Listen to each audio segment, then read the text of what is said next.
Assalamualaikum warahmatullahi wabarakatuh. Bismillahirrahmanirrahim. Alhamdulillah. Wala haula wala quwwata illa billahil aliyyil azim. Asyhadu an la ilaha illallah wahdahu la syarika lah. Wa asyhadu anna Muhammadan abduhu wa rasuluhu la nabiyya ba'dah. Allahumma shalli wa sallim wa barik ala sayyidina Muhammadin wa ala alihi wa sahbihi ajma'in, amma ba'd. Yang kami hormati para ulama, para ustaz, hadirin hadirat, bapak-bapak, ibu-ibu yang dimuliakan Allah Subhanahu wa taala. Alhamdulillah, Allah Subhanahu wa taala masih memberikan kesempatan kepada kita, masih memberikan kekuatan kepada kita, masih memberikan kemudahan kepada kita, sehingga kita masih bisa melaksanakan salat maghrib secara berjamaah, dilanjutkan dengan majelis taklim. Ini semata-mata karena hidayah dan kekuatan daripada Allah Subhanahu wa taala. Maka mudah-mudahan seluruh ibadah yang dilakukan diterima oleh Allah Subhanahu wa taala, menjadi sebab dosa kita diampuni oleh Allah, menjadi sebab dosa orang tua kita, mertua kita, keluarga kita, guru-guru kita, orang kampung kita, bahkan umat seluruh alam diampuni oleh Allah, menjadi sebab selamat daripada api neraka dan masuk surga tanpa dihisab oleh Allah Subhanahu wa taala. Kita lanjutkan kajian kita, masih lanjutan bahasan daripada bab salawatul khams. Jadi masalah salat yang 5 waktu. Bismillahirrahmanirrahim. Qala sallallahu rahimahullah an Khalid qala bainana nahnu Yunus hala Rasulullah sallallahu alaihi wasallam idza qala rajulun fastaqbala al-qiblata fasalla. Diceritakan daripada Khalid bahwasanya suatu ketika di saat kami duduk bersama Rasulullah SAW, idza qala rajulun fastaqbala al-qiblata fasalla, maka secara tiba-tiba masuklah seorang laki-laki dan kemudian menghadap kiblat, dan kemudian laki-laki tadi sholat. Ya, boleh dikatakan ini. Jadi di saat sahabat dan Rasulullah SAW duduk di masjid, tiba-tiba datang seorang laki-laki. Jadi datangnya seorang laki-laki masuk masjid, menghadap kiblat, langsung sholat dia. Falamma qada salatuhu fasallama 'ala Nabi sallallahu alaihi wasallam wa 'alal qaum. Dan selesai melaksanakan daripada salat, maka laki-laki tadi mengucap salam kepada Nabi dan juga kepada sahabat-sahabat atau kaum pada saat itu. Ya, ibaratnya kalau misalnya kita habis sholat, Pak, ya, ada orang yang sedang berkerumun, kita ucap salam, udah biasa itu kan. Dan itu dulu dilakukan oleh salah satu laki-laki yang datang ke masjid di saat Rasulullah SAW duduk-duduk bersama dengan para sahabat. Jadi Rasulullah dulu itu merasa di masjid, Pak. Jadi Rasul itu biasa duduk di masjid, makan bareng di masjid, itu udah biasa. Kenapa? Karena pada dasarnya itu untuk menyatukan hati, Pak. Untuk menyatukan hati dengan para sahabat. Kenapa? Karena kalau sudah jarang duduk-duduk di masjid, maka walaupun kenal, tapi hanya sekedar kenal saja. Tapi bagaimana program masjid itu kurang jalan juga. Kalau habis sholat langsung pulang dan tidak duduk-duduk di masjid.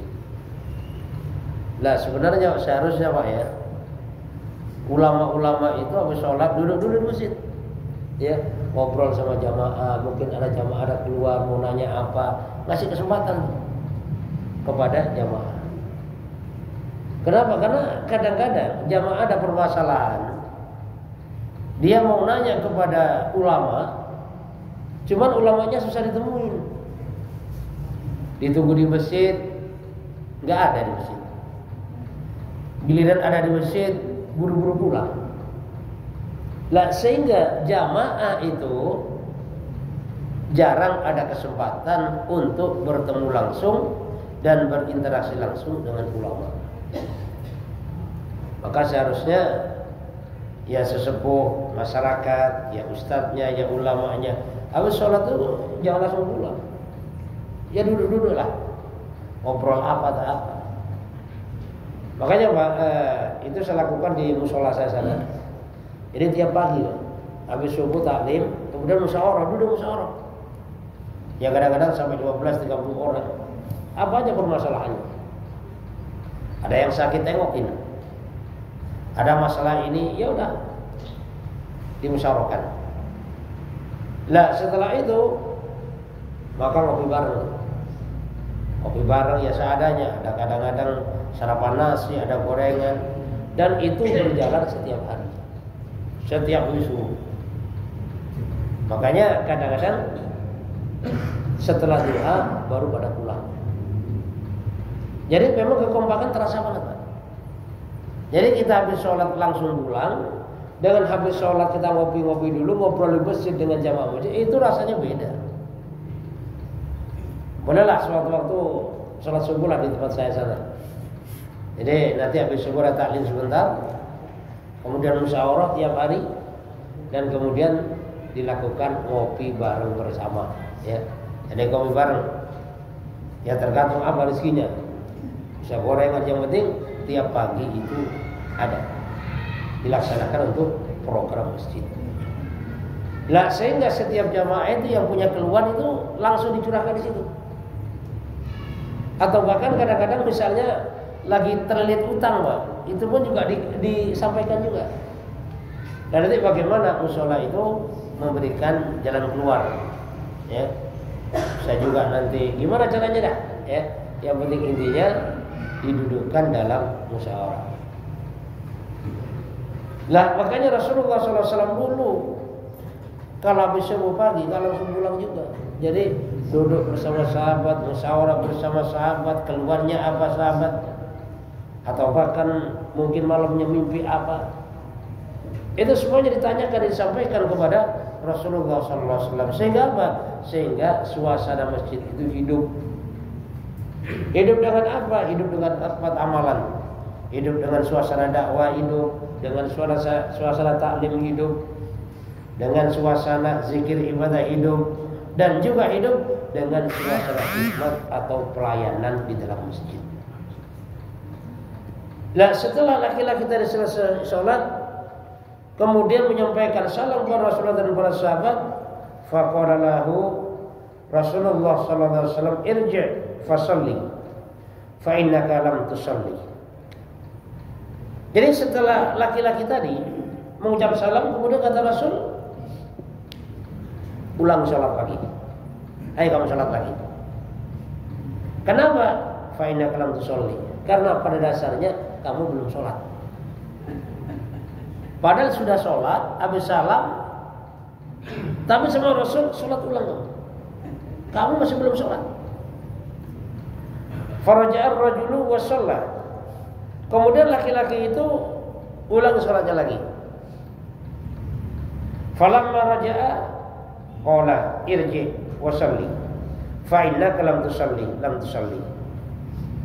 Maka ternyata Rasulullah SAW setelah melihat laki-laki selesai sholat lagi, maka kata Nabi, sholat kamu. Sesungguhnya kamu belum sholat. Kamu belum sholat.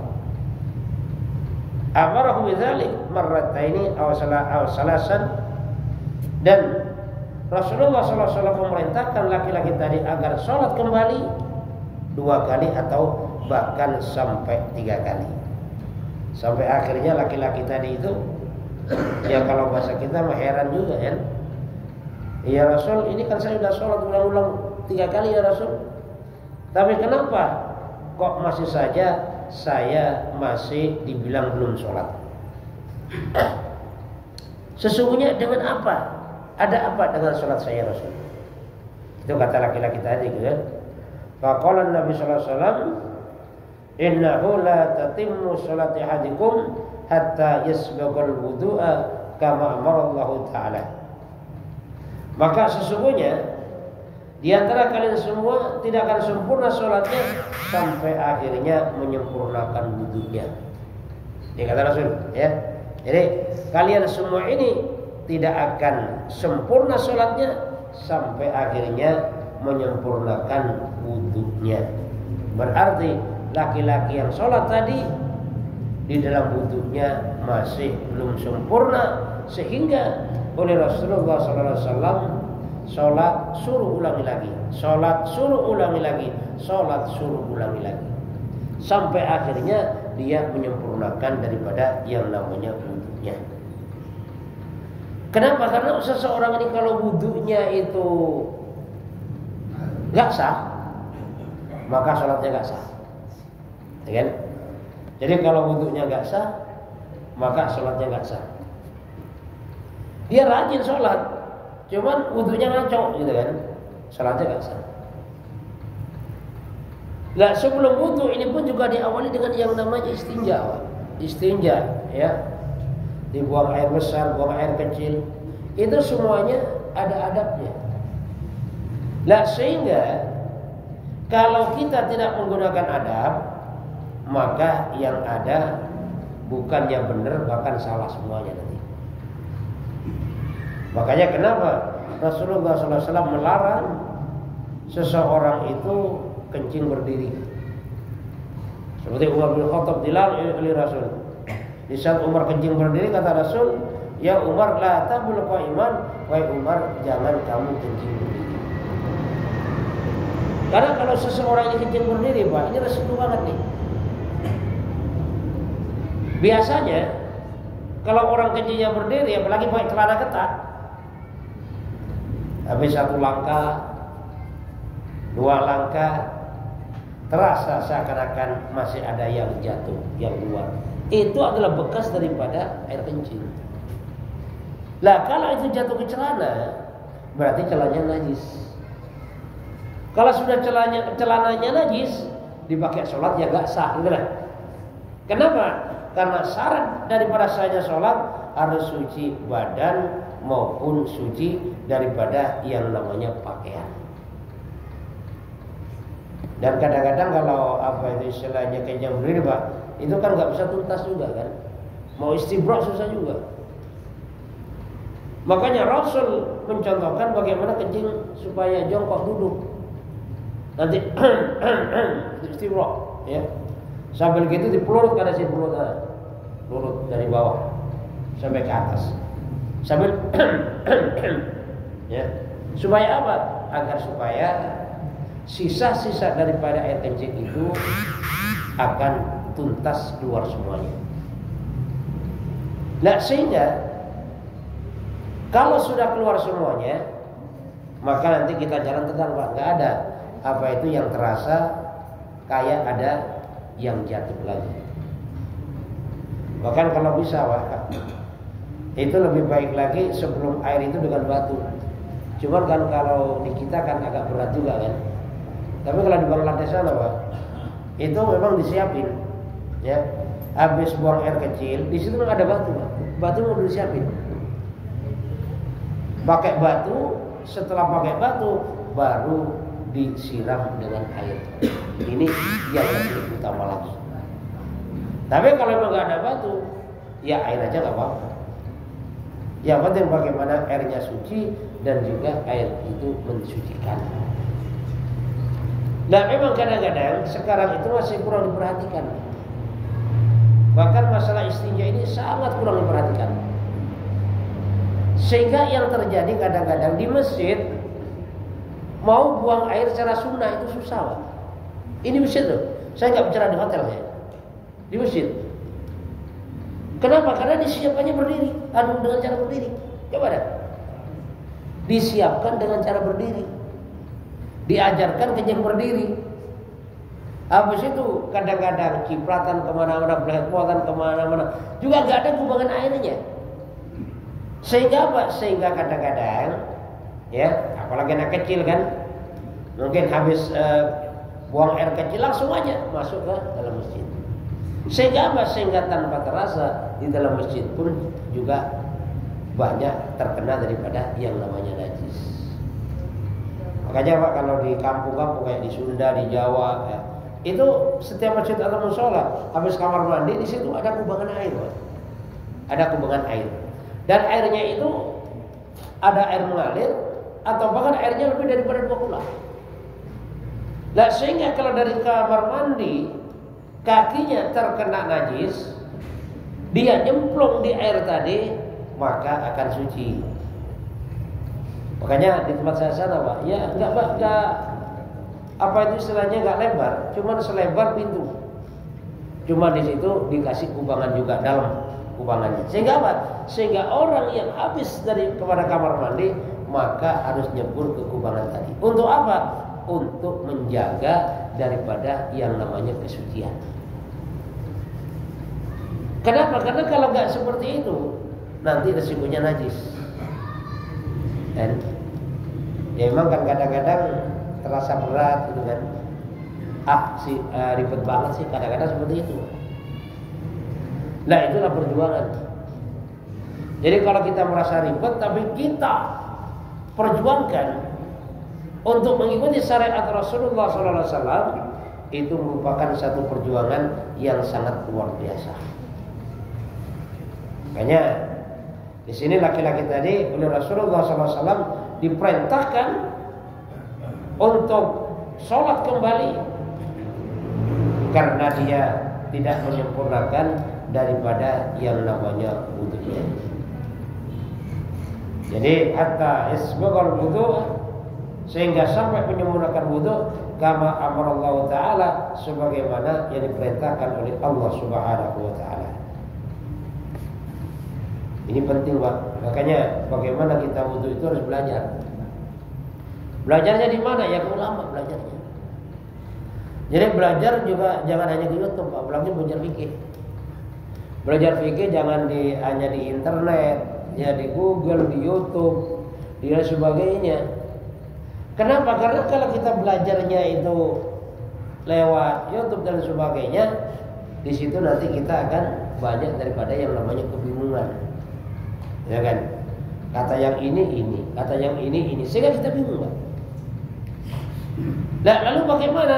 Ya kita belajar kepada ulama, kepada guru masing-masing. Kenapa? Karena di setiap masjid itu di situ ada ulamanya, ada ustadznya, ada gurunya. Nah, disitulah kita belajar bagaimana wudu yang benar. Mulai dari bagaimana masuk kamar mandi, kita belajar. Bagaimana caranya buang air, kita belajar. Untuk apa? Untuk kesempurnaan daripada yang namanya ibadah kita. Makanya dalam kata ibadah itu ada syarat, ada rukun. Nah, syarat ini sesuatu yang harus kita tunaikan sebelum pelaksanaan. Ini syarat. Seperti harus suci badan, ini syarat. Harus suci pakaian, ini syarat.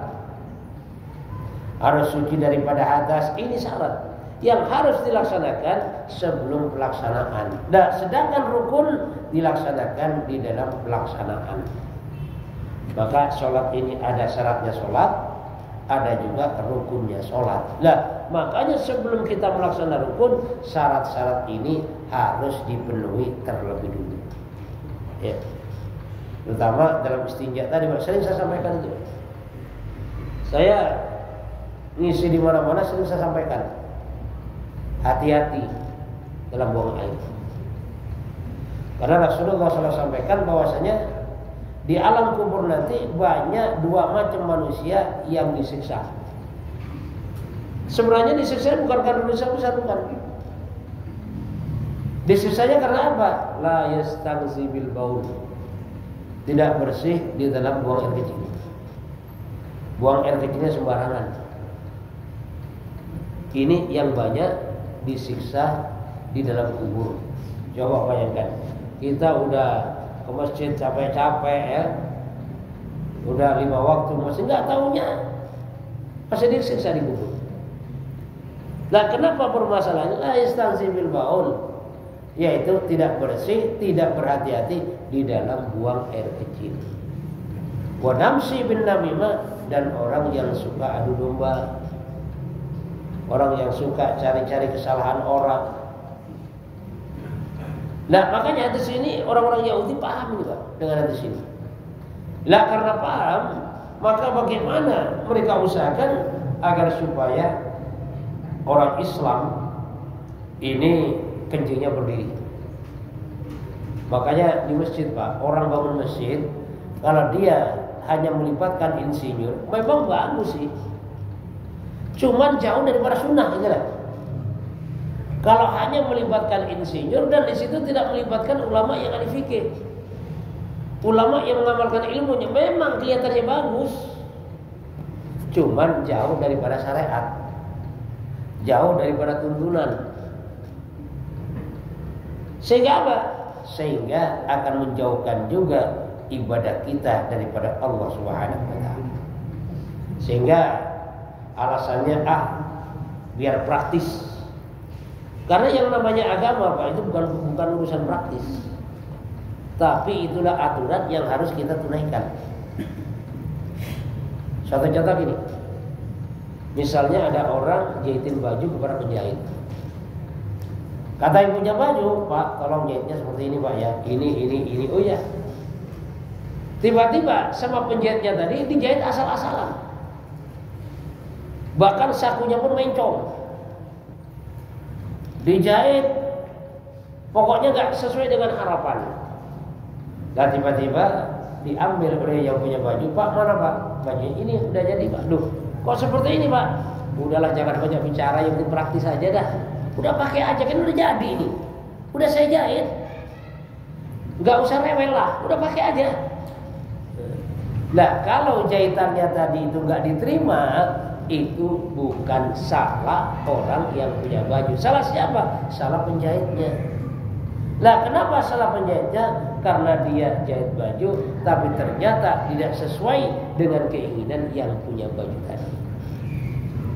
Nah, itulah ibaratnya dalam kita beribadah kepada Allah Subhanahu wa taala, yang kita ikuti keinginan Allah. Dan keinginan Allah lewat siapa? Lewat Rasulullah.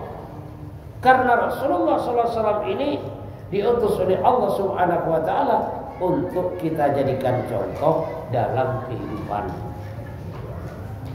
Makanya segala aspek kehidupan selalu dicontohkan oleh Rasulullah SAW.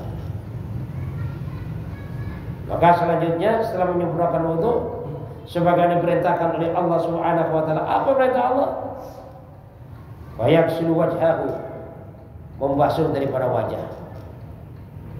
Jadi bagaimana wajah ini lebarnya dan panjangnya wajah itu di fikih sudah diajarkan dalam fikih. Nah, setelah wajah, wa yadayhi, dan kedua tangan ilal mirfaqain. Jadi kedua tangan sampai ke sikut. Ini perintah. Perintah dalam Al-Quran, perintah dalam fikih. Jadi membasuh tangan sampai ke sikut. Jadi bukan membasuh sikut sampai ke tangan, Pak. Makanya misalnya kita wudu kan, keran kita buka, lalu sikut kita taruh gini kan ini. Berarti itu sikut ke tangan. Nah, perintahnya dari tangan ke sikut. Ya kan, itu membasuh. Maka ada yang namanya membasuh, ada yang namanya mengusap. Ya kan? Membasuh dengan air basuhan, mengusap setelah dibasuh itu sunnah diusap. Diusap itu diratakan. Itu sunnah. Ya. Kenapa? Karena sekarang itu banyak juga yang terjadi kan kadang-kadang, Pak, orang wudu itu seenaknya aja. Bahkan jangan anak kecil, Pak, udah tua. Ya gini kan. Jangan anak kecil udah tua, tapi wudunya pun masih asal-asalan. Ya kadang basuh muka semuanya dia, basuh tangan semuanya dia, kaki karena gini ya, gini kaki ya, gini, kan, ini, gini. Itu seperti itu, Pak. Coba dah. perhatikan. Padahal udah punya cucu gitu loh. Coba bayangkan. Ya kalau masih anak SD masih mending lah ya. Nah cuman kalau masih anak SD ngasih taunya kita mudah. Nah jangan seperti ini bentuknya. Nih lihatin contohnya. Itu mudah. Nah tapi kalau sudah tua Pak repot urusannya itu kan. Mau dikasih tahu nanti ngambek, nggak dikasih tahu kasihan. Nah makanya beruntunglah orang-orang tua yang siap menahan daripada egonya untuk belajar daripada ilmu fikih. Bagaimana belajar istinja yang benar, belajar wudu yang benar, belajar Fatihah yang benar. Kalau malu bagaimana? Kalau malu, ya udah langsung saja diam-diam datang ke rumah Ustaz. Diam-diam aja udah. Pesan nggak sama Ustaz? Ya Ustaz, saya kesini diam-diam Ustaz. Tolong Ustaz jangan cerita ke siapa saja kalau saya kesini lagi belajar wudu. Saya kesini lagi belajar sholat. Saya kesini lagi belajar Fatihah. Tolong Ustaz jangan diceritakan. Bisa seperti itu. Kenapa? Karena mumpung kita masih hidup, ya kan? Karena jangan sampai udah sampai ke kubur tapi ternyata amalan kita pada salah semuanya. Kan? Mumpung masih hidup, masih ada untuk perbaikan daripada amalan kita.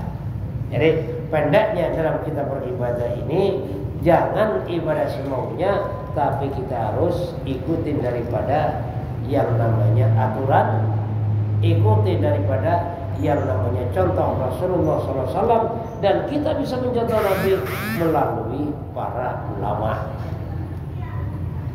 Nah sehingga kalau kita sudah melalui para ulama, maka sandaran ilmu kita itu jelas Pak.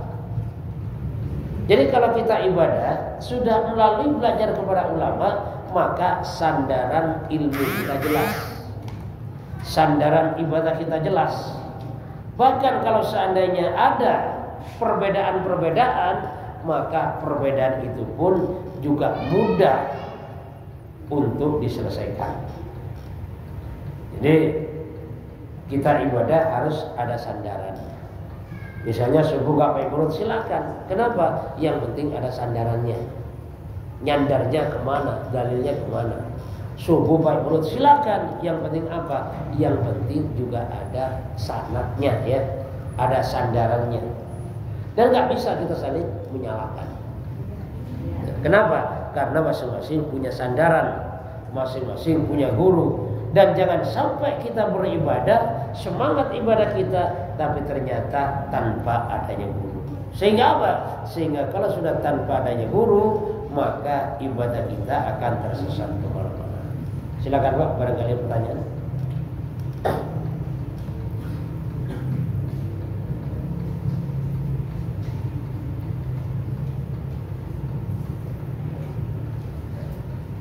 Jadi pentingnya menyempurnakan ya, menyempurnakan wudhunya itu penting Pak.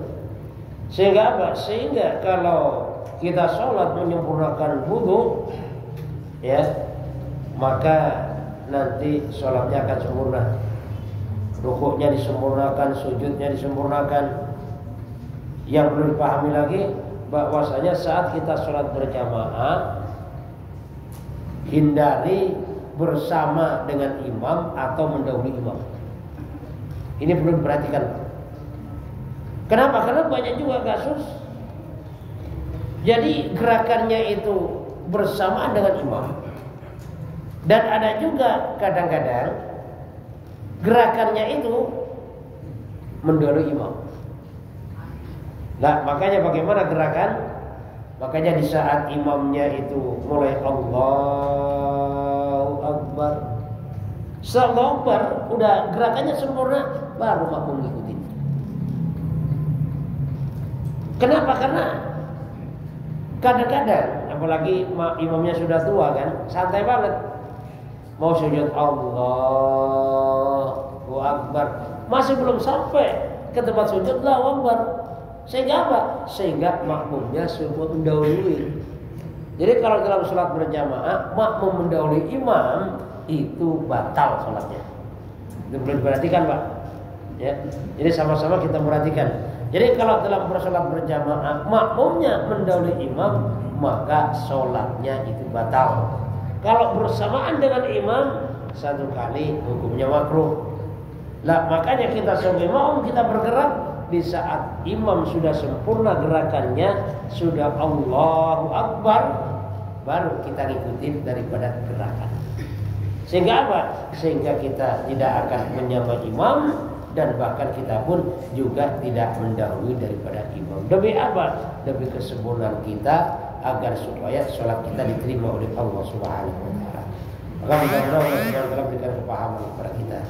Subhanakallah bihamdika asyhadu an la ilaha illa anta astaghfiruka wa atubu ilaik. Wassalamualaikum warahmatullahi wabarakatuh.